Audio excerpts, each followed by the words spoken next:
बिस्मिल्लाहिर्रहमानिर्रहीम। अस्सलामु अलैकुम।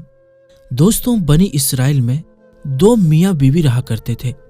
उस शख्स की बीवी बहुत ही नेक पाकबाज थी, यानी अल्लाह वाली थी। उस शख्स के साथ उसका एक भाई भी था। एक बार जब वो शख्स सफर पर जाने लगा तो उसने अपने भाई से वादा लिया कि मेरी गैर मौजूदगी में तुम मेरी नेक परहेजगार बीवी की देखभाल करोगे। उसने हाँ में सर हिलाया और इकरार कर लिया, यकीन दिलाते हुए कहा कि भाईजान, आप बेफिक्र होकर सफर पर जाएं, आपको किसी किस्म की कोई शिकायत नहीं होगी। आपकी गैर मौजूदगी में मैं आपकी बीवी का ख्याल रखूंगा। चुनांचे वो शख्स बेफिक्र होकर सफर पर रवाना हो गया। वो अल्लाह वाली, अल्लाह से डरने वाली औरत थी। एक दिन उसके शौहर का भाई उसके पास आया। उसके हुस्न जमाल को देखकर उसकी आंखों पर गफलत का पर्दा पड़ गया। शैतान उस पर गालिब आ चुका था। वो अपने भाई की बीवी पर आशिक हो गया और अपने भाई से किए हुए वादे को तोड़कर उसकी बीवी से कहा कि मेरे साथ गुनाह कर लो। भाई कौन सा देख रहा है, वो तो यहाँ पर है ही नहीं, मेरे साथ मिलकर जिनाकारी करो। वो अल्लाह वाली पाक दामन बाहया औरत थी। उसने कहा, मेरा शौहर अगरचे नहीं देख रहा है, लेकिन अल्लाह तो देख रहा है। मैं ऐसा नापाक काम हरगिज नहीं कर सकती। जब वो अपनी कोशिश में नाकाम होने लगा तो धमकी देते हुए कहा, अगर तुमने मेरी बात नहीं मानी तो मैं तुम्हें हलाक कर दूंगा। उसकी इस धमकी को सुनकर उस नेक दामन औरत ने कहा, अल्लाह पाक की कसम, मैं तुम्हारी गुनाह भरी दावत को हरगिज कबूल नहीं करूंगी। तुम जो चाहे कर लो। उस पाक दामन औरत के इस अंदाज को देखकर वो खामोश तो हो गया, लेकिन जब उसका भाई सफर से वापस आया तो उसने अपने भाई से कहा, मेरे भाई, जानते हो तुम्हारी बीवी ने तुम्हारे जाने के बाद क्या गुल खिलाया? ये मेरे साथ बदकारी किया करती थी, वो मुझे दावत गुनाह दिया करती थी। तुम्हारी बीवी बड़ी बदचलन औरत है। भाई की ये बात सुनकर शौहर को बड़ा गुस्सा आया। उसने कहा, जानते हो तुम क्या कह रहे हो? छोटे भाई ने कहा, भाईजान, कसम से मैं बिल्कुल सच कह रहा हूँ। मैंने हकीकत तुम्हें बता दी, अब बाकी तुम्हारी मर्जी। भाई की ये बात सुनकर शौहर के दिल में ये बात जम गई कि वाकई मेरी बीवी ने खयानत की है। गुस्से की वजह से उसने अपनी बीवी से बातचीत करना बंद कर दिया। ये भी नहीं पूछा कि मेरा भाई सच कह रहा है या नहीं। बिल आखिर एक रात मौका पाकर उसने अपनी पाक दामन बीवी पर तलवार से वार करके उसे जख्मी कर दिया। जब यकीन हो गया कि वो मर चुकी है तो वहां से चला गया, लेकिन वो अल्लाह वाली, अल्लाह की कुदरत से जख्मी होने के बावजूद भी जिंदा थी। वो नेक औरत गिरती पड़ती एक इबादत खाने के करीब जा पहुंची। उसके दर्द भरी आहें सुनकर उस इबादत खाने में मौजूद आबिद ने अपने गुलाम को बुलाया। दोनों उसे उठाकर इबादत खाने में ले आए। नेक नीयत आबिद बड़ी तवज्जो से उसका इलाज करता रहा, जिसकी वजह से वो बहुत जल्द ठीक हो गई। आबिद की बीवी का इंतकाल हो चुका था। उसका एक छोटा बेटा था। उस आबिद ने औरत से कहा कि अब तुम ठीक हो गई हो, अगर जाना चाहो तो खुशी से चली जाओ, और अगर यहाँ रहना चाहो तो तुम्हारी मर्जी। औरत ने कहा, मेरा कोई ठिकाना नहीं है। शौहर घर से निकाल चुका है, यानी मुझे मार चुका है। अब मेरे पास कोई ठिकाना नहीं है, मैं यहीं रहना चाहती हूँ। उस आबिद ने अपना बच्चा उसके हवाले कर दिया। वो नेक औरत मोहब्बत से उस बच्चे की परवरिश करने लगी। आबिद का जो गुलाम था, उस औरत के हुस्न को देखकर उसकी भी नीयत खराब हो गई। वो भी उसके साथ गुनाह करना चाहता था और वो मौके की तलाश में रहने लगा।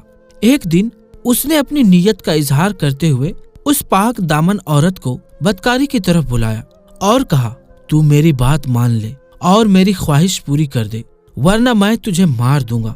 खौफे खुदा रखने वाली उस नेक औरत ने कहा, मैं हरगिज तेरी बात नहीं मानूंगी, तुझे जो करना है कर ले। बदकार गुलाम अपनी नाकामी पर रोता हुआ, दिल में नफरत लिए हुए वहां से चला गया कि इस औरत का काम तमाम कर दूंगा।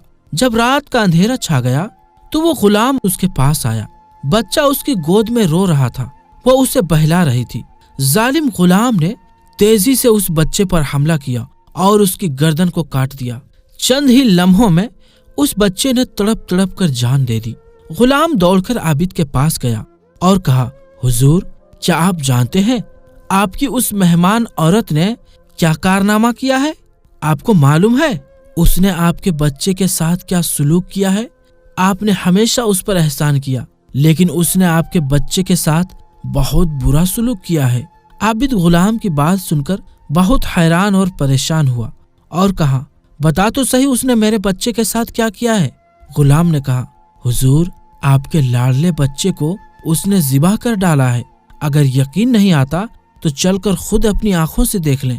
وہ عابد دوڑتا ہوا وہاں پہنچا تو دیکھا واقعی بچے کا گلا کٹا ہوا ہے اور اس کا جسم خون سے لت پت ہے۔ عابد نے اس عورت سے پوچھا کہ میرے بچے نے تمہارا کیا بگاڑا تھا؟ اس نے کہا، میں نے اس کے ساتھ کچھ بھی نہیں کیا حضور، بلکہ آپ کے اس غلام نے مجھے گناہ کی دعوت دی۔ جب میں نے انکار کیا تو اس نے بچے کا قتل کر دیا۔ میں اس معاملے میں بالکل بے قصور ہوں۔ یہ سن کر عابد نے کہا، اے اللہ کی بندی، تو نے اپنے معاملے میں مجھے شک میں مبتلا کر دیا ہے۔ میں نہیں چاہتا کہ تو اب میرے ساتھ یہاں رہے۔ یہ 50 دینار لے لے اور جہاں چاہے چلی جا، یہ دینار تیری ضروریات میں کام آئیں گے۔ عورت نے 50 دینار لیے اور اللہ کی رحمت سے امید لگائے اندیکھی منزل کی طرف چل پڑی۔ ایک بستی کے قریب سے گزری تو دیکھا وہاں مجمع لگا ہوا ہے، یعنی لوگوں کی بہت بھیڑ ہے اور ایک شخص کو پھانسی دینے کے لیے لایا جا رہا ہے۔ اس بستی کا سردار بھی وہاں پر موجود تھا۔ عورت سردار کے پاس گئی اور کہا، کیا ایسا ہو سکتا ہے کہ تم مجھ سے 50 دینار لے لو اور اس شخص کو آزاد کر دو؟ سردار نے کہا، کیوں؟ اس نے کہا، بس یوں ہی۔ بستی کے سردار نے کہا، لاؤ رقم میرے حوالے کرو۔ عورت نے وہ 50 دینار دیے اور سردار نے قیدی کو رہا کر دیا۔ وہ قیدی اس پاک دامن عورت کے پاس آیا اور کہا، میری جان بچا کر تو نے مجھ پر بہت بڑا احسان کیا ہے۔ آج تک کسی نے مجھ پر ایسا احسان نہیں کیا۔ اب میں تیری خدمت کروں گا یہاں تک کہ موت ہمارے درمیان جدائی ڈال دے۔ چنانچہ وہ شخص اس عورت کو لے کر سمندر پر جا پہنچا۔ کشتی چلنے کو تھی، وہ دونوں کشتی میں سوار ہو گئے۔ عورت بے حد ہی حسین تھی۔ اس کا حسن و جمال دیکھ کر سارے مسافر حیران رہ گئے۔ وہ عورتوں والی حصے میں بیٹھ گئی۔ لوگوں نے قیدی سے کہا، یہ حسین و جمیل عورت کون ہے؟ اس آدمی نے یہ نہیں کہا کہ اس عورت نے میری جان بچائی ہے، بلکہ اس نے کہا، یہ میری کنیز ہے، میں نے پیسے دے کر اسے خریدا ہے۔ کشتی میں موجود ایک شخص جو اس عورت کے حسن میں گرفتار ہو چکا تھا، اس نے کہا، کیا تم اپنی کنیز کو فروخت کرو گے، یعنی بیچو گے؟ اس نے کہا، میں اسے بیچنا نہیں چاہتا، کیونکہ یہ مجھ سے بہت ہی زیادہ محبت کرتی ہے۔ جب اسے معلوم ہوگا کہ میں نے اسے بیچ دیا ہے تو اسے میری طرف سے بہت تکلیف پہنچے گی۔ اس نے مجھ سے وعدہ لیا ہے کہ میں اسے کبھی نہیں بیچوں گا۔ مسافر نے کہا، تم مجھ سے منہ مانگی رقم لے لو اور خاموشی سے یہاں سے چلا جا۔ تجھے کیا ضرورت ہے کہ تو اسے بتائے کہ تو نے اسے بیچ دیا ہے؟ لالچی اور احسان فراموش دھوکے باز قیدی نے مال کی لالچ میں پھنس کر مسافر سے بہت سارا مال لیا اور کشتی سے خاموشی سے اتر کر چلا گیا۔ اس مسافر نے اس کشتی میں موجود تمام مسافروں سے کہہ دیا کہ میں نے اس عورت کو خریدا ہے، اب کوئی بھی مجھ پر بلا وجہ کا الزام نہیں لگائے گا۔ جب مسافر کو یقین ہو گیا کہ اس کا مالک جا چکا ہے، اب وہ واپس نہیں آ سکتا، تو وہ عورت کے پاس آیا اور کہا، آج سے تم میری ملکیت میں ہو، میں نے تمہیں خرید لیا ہے۔ عورت نے کہا، اللہ کا خوف کرو، تو نے مجھے کیسے خرید لیا جبکہ میں آزاد ہوں اور کسی کی ملکیت میں نہیں ہوں؟ مسافر نے کہا، ان باتوں کو چھوڑ، تیرا مالک تجھے بیچ کر یہاں سے جا چکا ہے، اب نہ تو اپنے مالک کے پاس جا سکتی ہے اور نہ ہی وہ رقم واپس کر سکتی ہے جو تیرے مالک نے مجھ سے لی ہے۔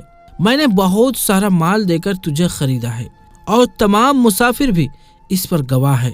اگر یقین نہیں آتا تو ان سے پوچھ لے۔ مسافروں نے کہا، اس نے واقعی تجھے خریدا ہے، اب سب اس بات کے گواہ ہیں۔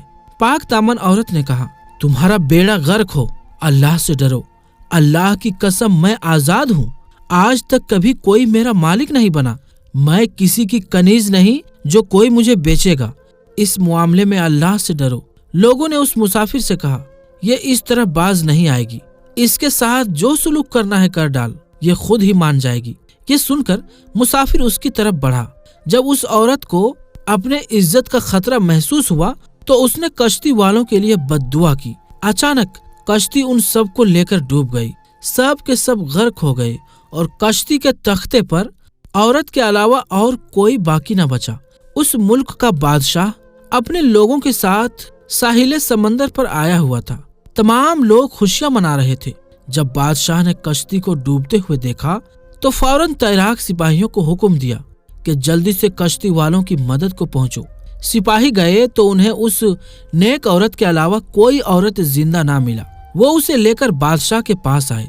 बादशाह ने सारी बात सुनकर उसे निकाह का पैगाम दिया, लेकिन उसने ये कहकर इनकार कर दिया कि बादशाह हुजूर, मेरा किस्सा बड़ा अजीबो गरीब है।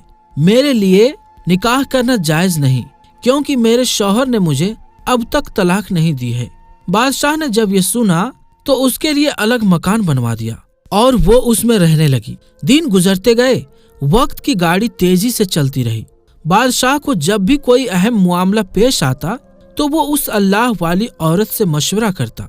अल्लाह पाक ने उसके मशवरों में ऐसी बरकत दी कि उन पर अमल करके बादशाह को हमेशा कामयाबी हासिल होती थी।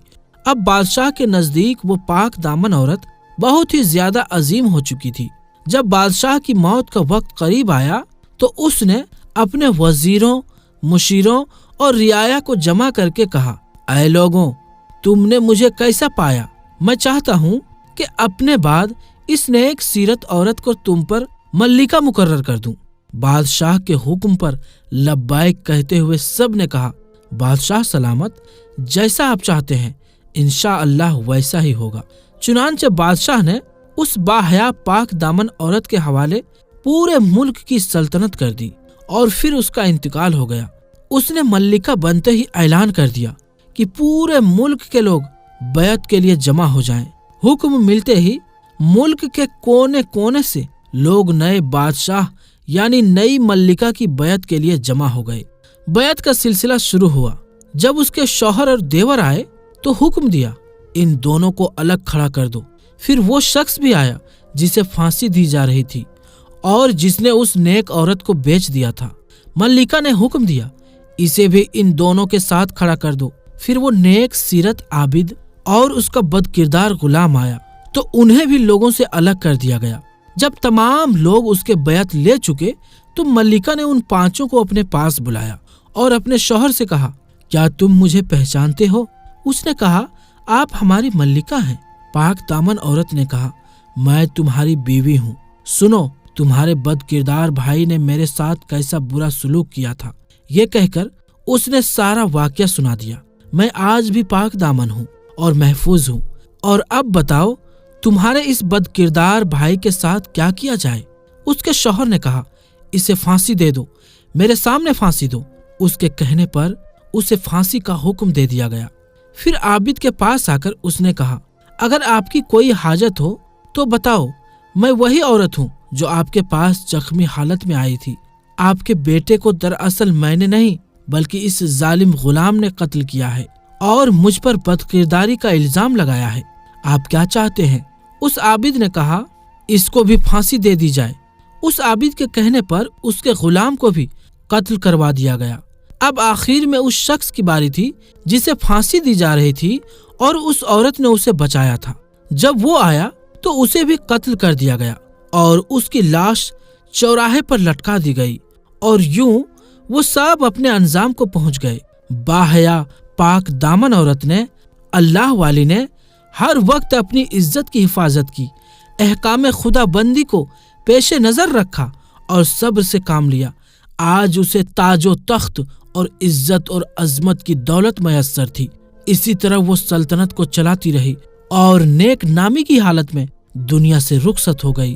प्यारे दोस्तों, हम ये उम्मीद करते हैं कि आज की हमारी ये वीडियो आपको जरूर पसंद आई होगी। आपने इस वीडियो से क्या सीखा? कमेंट बॉक्स में जाकर जरूर लिखें।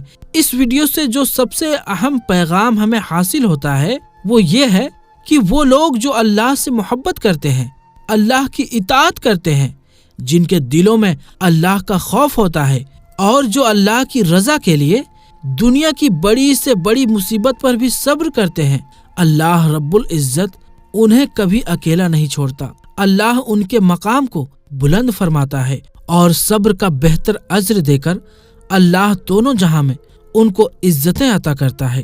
اللہ رب العزت کی بارگاہ میں دعا ہے کہ اللہ ہمیں اور آپ کو اپنی عبادت کے لیے صبر کی توفیق عطا کرے۔ اللہ ہمارے دلوں میں اپنا خوف پیدا فرمائے۔ دوستو، آج کی اس ویڈیو میں بس اتنا ہی۔ انشاءاللہ ملیں گے اگلی ویڈیو میں، تب تک کے لیے السلام علیکم، اللہ حافظ۔